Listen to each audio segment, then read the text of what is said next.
to the American criminal justice system. And to the institutions of journalism that are still on this case, the New York Times, ESPN, Miami Herald, I say thank you for being unflagging in your quest to get to what is true. Why are you so appreciative? Because when information is suppressed and the public interest demands it, we must have that information. Who's publicly interested in seeing it?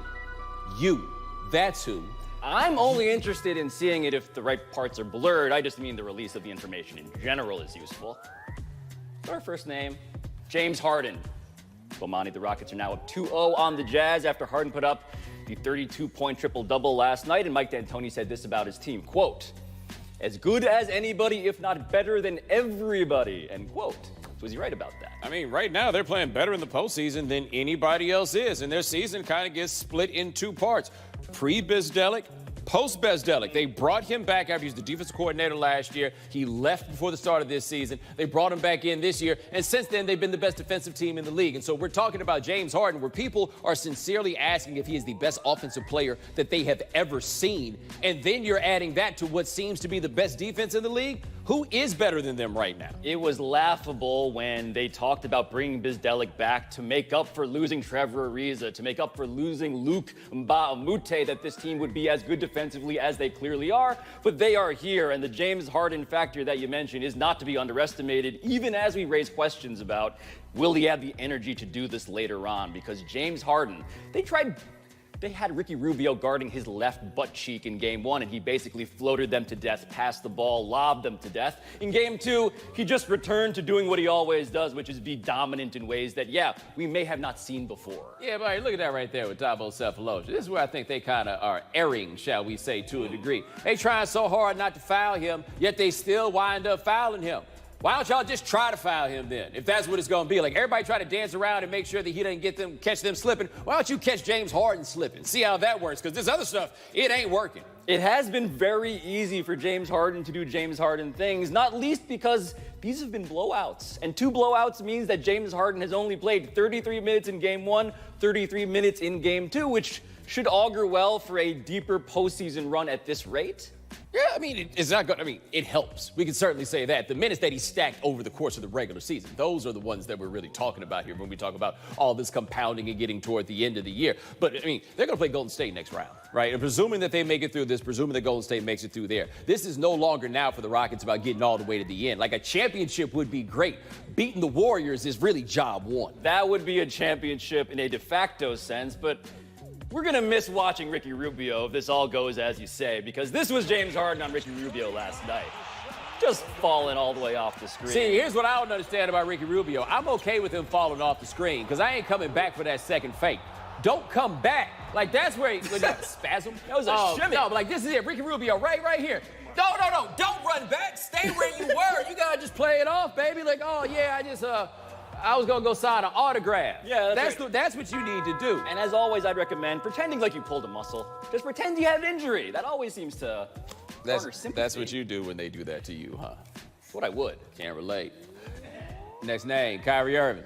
Man was dominant last night. Put up 37, helped the Celtics go up 2-0 over the Pacers after the Pacers collapsed down the stretch. They missed 13 of the last 16 shots. Pablo, was last night impressive or concerning for the Celtics? It was both, as is true to form for this Celtics team, which can't help but be complicated because in game 1, the Pacers collapsed. They had a quarter where they made, I believe, 2 field goals. In game 2, they also collapsed at the very end in the fourth quarter where they made 4 field goals. And so Kyrie Irving had one of the great games of his life. He had one of the great games that he said he would have, basically. He said he's looking forward to playing for the Celtics in the postseason, but they're playing the Pacers without Victor Oladipo. They're playing a Pacers team centered around Bojan Bogdanovic. That is something to be considered when you evaluate how impressive that is. Well, Kyrie was impressive, right? And the thing that you get with a guy like Kyrie, and I always have the questions about whether or not Kyrie actually makes them better than they were without him, right? But what you have is in a game like that, somebody's got to go out here and get buckets. And they struggled in the second and third quarters of this game to get buckets. Kyrie, if nothing else, can go get buckets. There's a value to having a guy that you can give the ball to and be like, look, nothing else is working. Okay, we're going to go ahead and do this. But in the end, you can only be but so impressed by the fact that the Celtics are playing it this close against this team at home, no less. No, this is concerning more than anything else. But what is good for the Celtics is that after this game, everybody sounds like they're having a lot of fun, right? They're pointing at Jaylen Brown doing the thing where instead of going for the layup at the very end, he's dishing to Jason Tatum, who is hitting the three. And that is something that, according to Brad Stevens and Kyrie Irving and all these guys, Al Horford included, Jaylen Brown was not doing before. They're getting to use that five-man lineup, Bo, which we said was like incomprehensibly toxic during the season, where they have Gordon Hayward out there too, and they have Kyrie Irving out there, and all these guys, Tatum and Brown.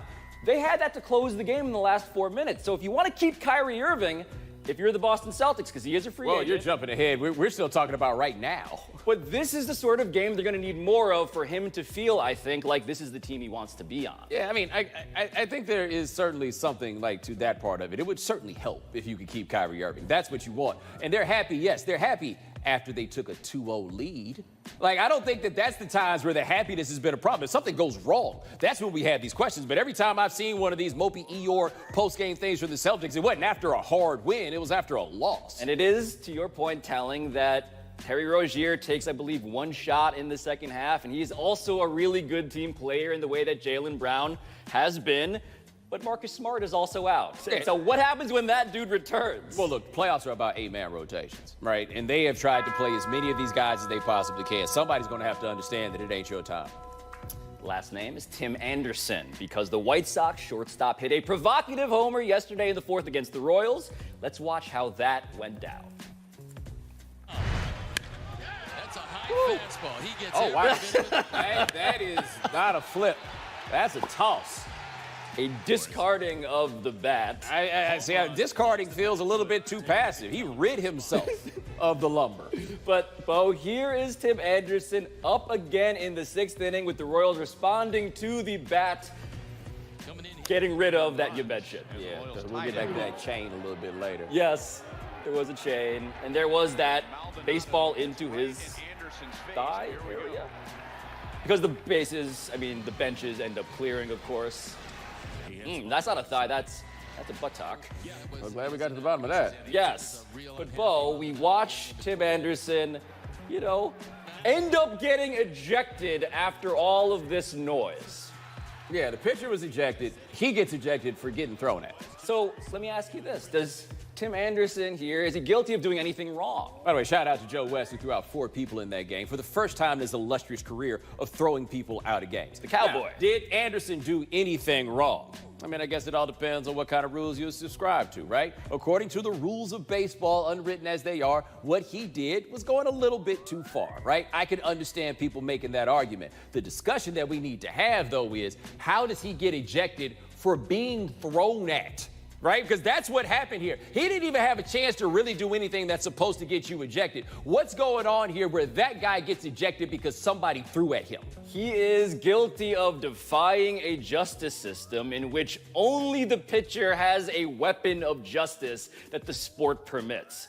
For some reason, the guy with the bat isn't allowed to demonstrate because the guy with the ball is always there to police him and keep him in line. And I understand if you're a pitcher, right? If you're a pitcher, you want to control the plate, control the strike zone. That's cool. But this is not about that. This is about a guy in Tim Anderson who is, as he puts it, the Russell Westbrook of baseball, man. This is new and different, and I presume infuriating. I mean, look, they coming out and they putting on a home run chain in the dugout. Yes. That dude had on a home run chain, right? Somebody gonna throw at him again, because we went and looked at his Twitter account, and let me tell you who Tim Anderson's a big fan of. Tim Anderson. He really digs that dude. He's really into him. He put that bat toss that he had there, he put that over a trap beat in a video and sent that out for people. Like, there's no apology here. There's not going to be some lesson learned that he's had because of this. No, he is coming out here to stunt on y'all. And baseball has not figured out what to do with stunting, because at once they got the campaign about letting the kids be themselves. That's right. But the pitcher that's out there is still feeling embarrassed, and he'll still always have the power of throwing at you. And I do wonder if there are younger, newer pitchers who feel differently, because Marcus Stroman of the Blue Jays is talking about how he's cool with the bat flipping if he's allowed to do strikeout dances, all of which I think is to the good of baseball, which does want to make the game fun again. Nobody is cool with being stunted on. You may yield that right so that you can get to stunt, but nobody is cool with was being stunted on. Part of why these rules, so many of these players who come from different cultures and fold into it real easy, because it protects you when you want to be soft about stuff. Nobody likes being stunted on. Coming up next, Kevin Durant goes third person. It's Joyce.